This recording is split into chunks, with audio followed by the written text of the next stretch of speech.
Good day, friends.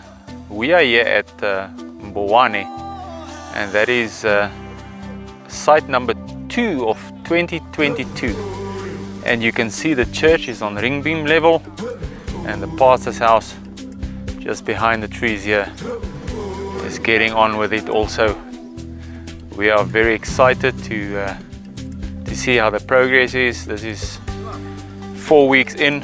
We had a lot of rain the last 2 weeks, so we're behind schedule, but we're still making good progress. So we are excited to report that this community over here is going to be changed with the gospel of Christ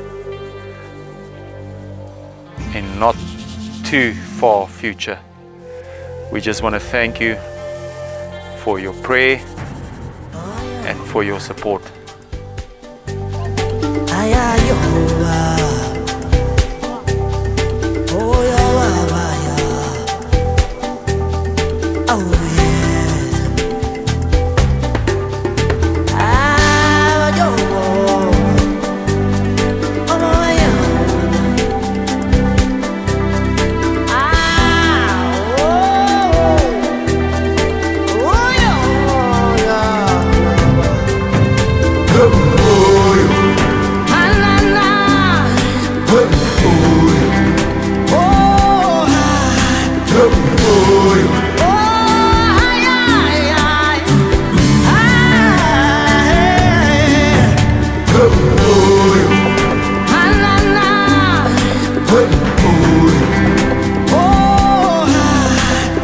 Oh,